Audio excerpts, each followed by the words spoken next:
All right, so right now we're gonna do one of the employees' vehicles. He wants a signature wash. Usually he gets his truck done like every 2 weeks. So that's we're gonna knock out right now. After this, we'll do maybe around 2-3 more company vehicles, and then we'll be done for the day. So the signature wash, how do you like to start it?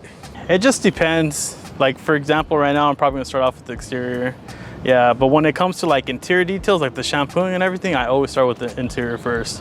That way I give the seats time to dry, and then when I'm washing the car, it has some more time to dry. Started off with the wheels. And I saw you use certain type of chemicals. Why do you use those? So I use just like a basic degreaser for the tires, and then like for the wheels I use it's also another degreaser, but I kind of use that as like brake buster.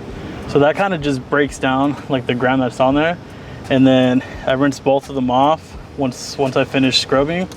Then I go with like my brushes and I just agitate everything, get in the wheel wells, try to give that a good clean. What I do is depending on like how dirty it is, I'll just rinse it off and then just kind of go straight into like the cleaning.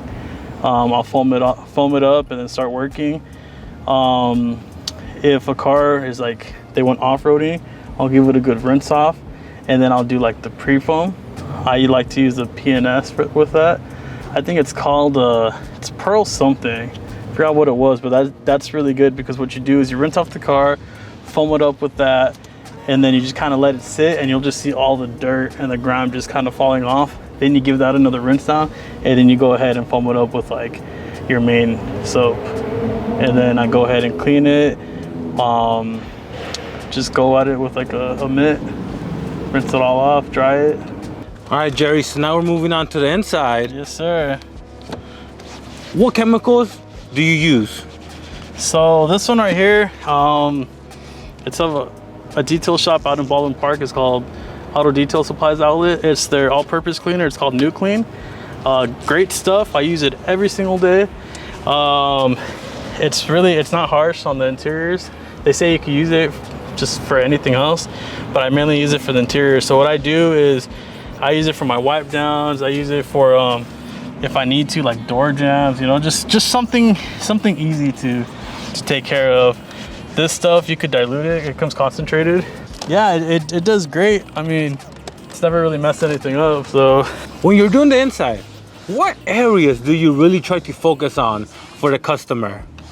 Well, I try to make sure I get everything. I really don't want to, you know, skimp on my clients on anything, because they are paying good money for it.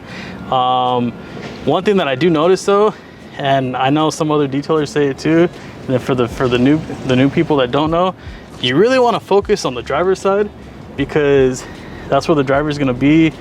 You know, it's the most used spot of the vehicle, so you always want to take care of I call it like the section. You know, you want to take care of the section, because the steering wheel, all the buttons, all the controls, that's what's used the most. Then obviously if they have kids, they're going to look out for that, because they don't want their kids to be, you know, like in a dirty area. All right, Jerry, so what are the finishing touches for your signature detail? So finishing touches is I touch up the windows and make sure those are all clean, and I apply dressing to the tires, make sure they're all shined up. And I also saw you have air fresheners and floor mats? Yep. Nice. Always. Every time I touch up the interiors, I always do the floor mats and scents. That was like a very big thing for me when I first started detailing.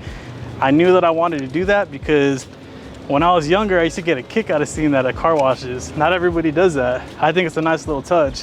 You have your base price for your detail. Yep. But what are some things that will cause the price to go up more?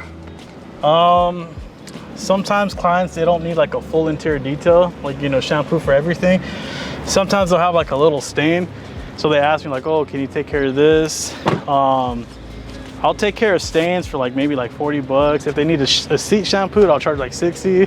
Sometimes they want to add like water spot removal from either like a little panel or the windows. I'll charge easy like $80 for that, because I have to use a chemical. It takes some time. I just gotta make sure I'm getting paid for my time. And what about dog hair? You ever have somebody with really bad dog hair? Oh yeah, dog hair, I charge anywhere from a $20 to $50 surcharge. Yeah, some people, they understand like, oh yeah, you know, it's bad, and other people always tell me like, it's not that bad, and I go, it's all over the place, you know. They don't realize that it's taking more time for me to do it. Time's money. So that time that I was gonna use to go to another client, now I have to spend time here. And I didn't always charge extra for that. It was just over time I started realizing like, I'm working for free. Yeah. What do you do to give a client an accurate estimate, a quote? Do you take pictures? Do you have to see the car? For me, the best way to do it is just to see it in person. When I first started detailing, I used to always get clients say, it's not that bad. Can I send you a picture? I'll take a picture. I would look at it and I'm like, oh, okay, it's gonna be this much. And then I go in person and just, bro, it's ridiculous. I learned the hard way. And I felt, all right, I already quoted them, so I can't tell them. But after a while, I started becoming more comfortable with it. And it was either I'll be a man of my word and I'll just take the L this time, or I tell them like, you know what? It's worse than what I expected. It's gonna have to be this much. Either they understand, okay, it's cool, you know, that's fine. Or some people just tell me like, nah, it's all right, I'm fine. And I'm like, okay, that's cool. So I'm interested, let me know, do you guys accept, you know, pictures to give a quote? Do you guys prefer to go in person? If you guys do give an estimate in person, do you charge them? Or is it just for free? Let me know down in the comments. All right, Jerry, so we're done with this detail. Yes, sir. An hour and 10 minutes, you said? Hour 21, yeah. So I always time myself. I don't know if everybody does this, but I time myself every single time because I'm just curious. I want to see, that way when people ask like, hey, how long does this take? I could give them like an average, you know? But I like to see for myself, like, oh, how long does this car take me? Is that the average or depends on how dirty it is? It depends on how dirty it is. So this guy, he's pretty much like a maintenance wash. So that's why it took me like an hour 20. I did inside and out. Usually, if it's like a first time client and it's like a truck like this, it could take me like 2.5 hours. Yeah, it really just depends. Someone wants to book a detail over here in the West Covina area? Yes, sir. How do you tell customers when they say, hey, what areas do you service? What do you tell them? I tell them LA County, Inland Empire, Orange County, but for the majority of it, I'm like in like San Gabriel Valley. If you guys want to check me out on Instagram, it's aesthetic_auto_detailing, or you could check out my website, aestheticautodetailing.com. All right, guys, so that's how I do my signature wash. Let me know what you guys think down in the comments below. And don't forget to subscribe, comment, and have a blessed day.